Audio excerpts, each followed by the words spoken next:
It's common knowledge that we inherit our parents' DNA. We get some DNA from mom and some DNA from dad, and that comes together to make us. But did you know that what your parents ate over the course of their lifetime can actually affect the genes that they pass on to you? To find out how that works and understand the consequences of that, stay tuned. The reason that what your parents ate over their lifetime can affect you over the course of your lifetime is due in large part to epigenetics. Epigenetics is the study of how changes in our environment, including what we eat, can affect the way that our genes express themselves. These changes in turn can be passed on from one generation to the next.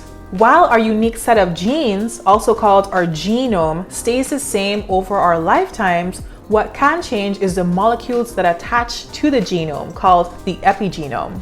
These molecules can either turn genes on and cause them to express themselves, or turn genes off and cause them to be silenced.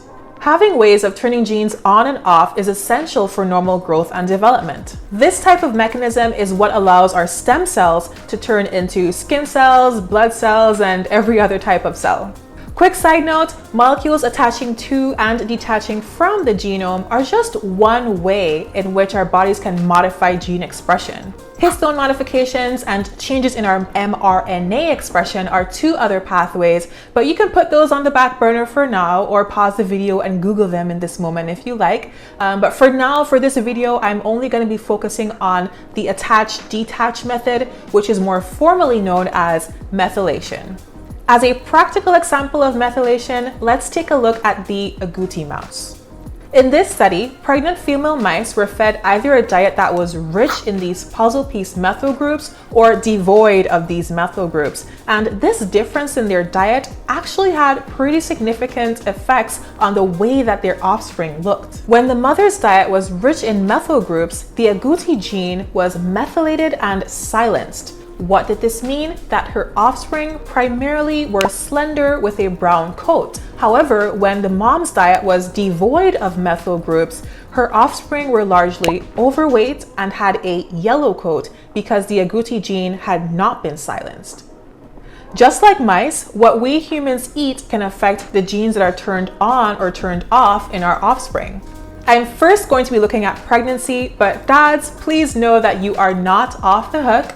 The epigenome of sperm cells can also affect the baby's health, but we're going to save that for later. For now, let's talk about pregnancy.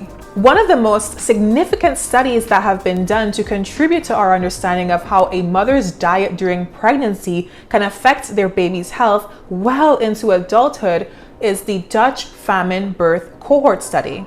The Dutch Famine of 1944 to 1945, referred to as the Hongerwinter in the Netherlands, took place during the German Nazi occupation of the Netherlands during World War II. While this was not the first nor the last famine to occur in the world, the Dutch Famine represents a particularly interesting event from a scientific standpoint because it occurred in a developed country where the food supply had previously been abundant and detailed medical records were kept. This was a rare case where people who had previously been well nourished were now dealing with the stressors of war, a more severe winter than usual, no electricity, meaning no gas, light, heat, and a seemingly interminable hunger. Meal rations for adults were decreased from 1,800 calories a day to between 400 and 800 calories at the peak of the famine. Decades after the war ended, a group of researchers decided to study how this famine had affected children who were born and conceived during this harsh period in Dutch history. Hence, we have the Dutch Famine birth cohort study. The 2,414 study participants were contacted at age 50 and again at age 58, well into adulthood. What the researchers found is that maternal nutrition played a very significant role in the baby's health at birth and decades later. Even more noteworthy is that they were able to detect specific gestational periods when certain adverse health outcomes were more likely to be triggered.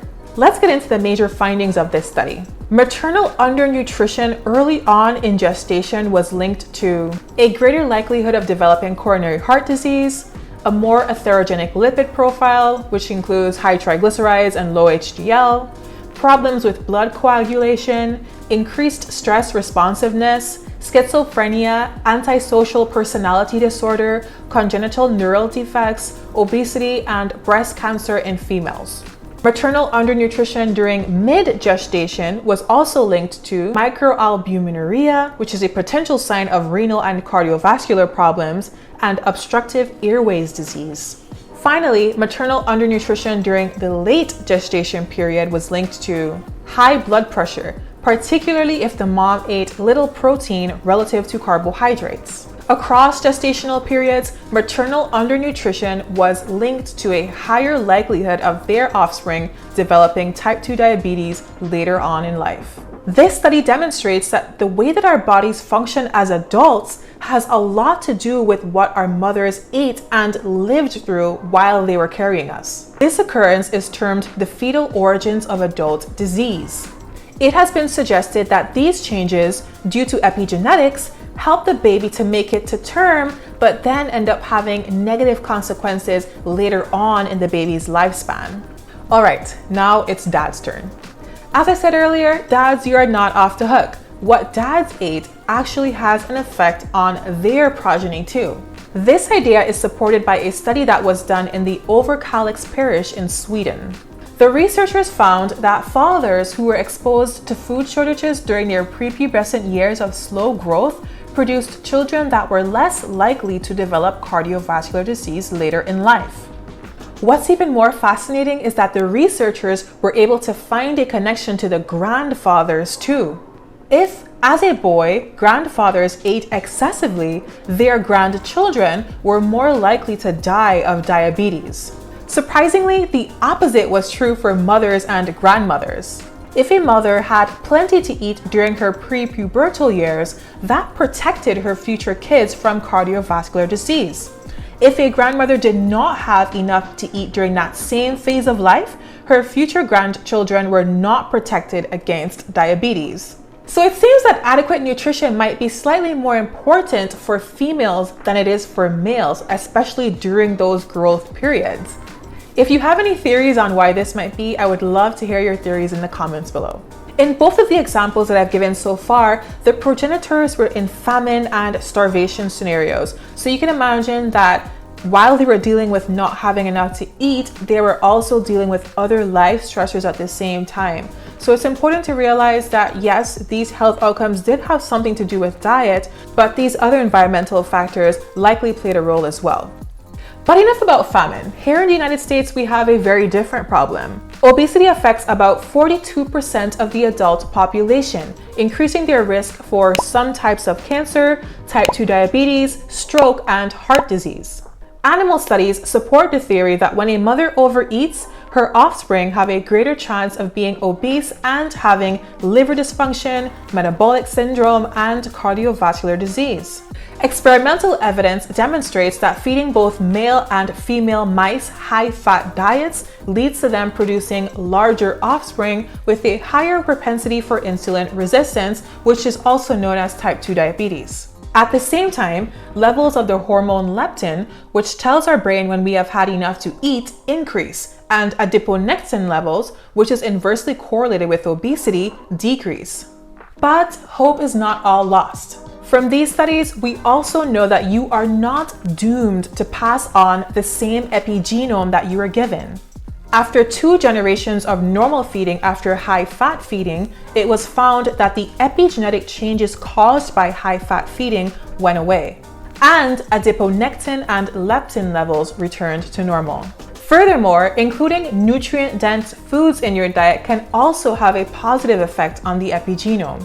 Phytochemicals from green tea, turmeric, soy, and other foods have been shown to alter gene expression in a way that promotes decreased inflammation, inhibited cancer cell proliferation, and inhibited fat synthesis. You can literally alter your gene expression with the foods that you choose to consume each day, and these changes can affect not only you, but also your future kin.